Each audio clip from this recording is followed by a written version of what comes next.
Gig వర్కర్లు అంటే Zomato, Swiggy లాంటి సంస్థల్లో పనిచేసే డెలివరీ బాయ్‌లకు 10 నిమిషాల్లో ఆర్డర్‌ను సదరు కస్టమర్‌కు చేరవేయాలని ఒక నిబంధన ఉండేది. దానివల్ల చాలా ప్రెషర్‌కు గురయ్యేవాళ్ళు, యాక్సిడెంట్స్‌కు గురయ్యేవాళ్ళు.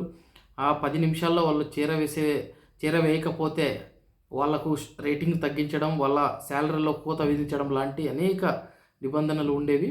సో, వాటిపైన దేశవ్యాప్తంగా కూడా గిగ్ వర్కర్లు, డెలివరీ బాయ్స్ అందరూ కూడా ఒక పెద్ద సమ్మెను చేయడం జరిగింది.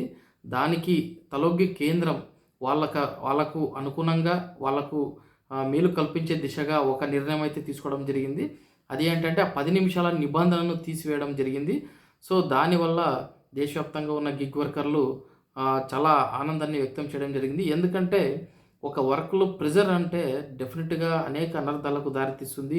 వాళ్ళు స్పీడ్‌గా 10 నిమిషాల్లో డెలివరీ చేయాలన్న ఒకే ఒక ఉద్దేశ్యంతో స్పీడ్‌గా వెళ్లి ఎంతోమంది ప్రాణాలు కోల్పోయి వాళ్ళ కుటుంబాలు అనాథలుగా మారిపోయాయి.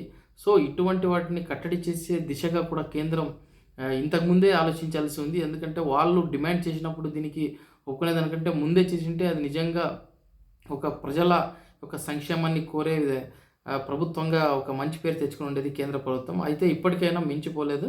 వాళ్ళ ఏదైతే పోరాటం ఉందో దానికి అనుగుణంగా వాళ్ళు స్పందించి దాన్ని ఆ 10 నిమిషాల నిబంధనను విత్‌డ్రా చేసుకోమని మిగతా అన్ని కంపెనీలకు ఏవైతే డెలివరీ చేసే కంపెనీలున్నాయో, సంస్థలున్నాయో జొమాటో, స్విగ్గీ లాంటి ఏవైతే డెలివరీ సంస్థలున్నాయో వాటన్నింటికి కూడా ఆర్డర్స్‌ని పాస్ చేయడం జరిగింది. డైరెక్షన్స్‌ని ఇష్యూ చేయడం జరిగింది.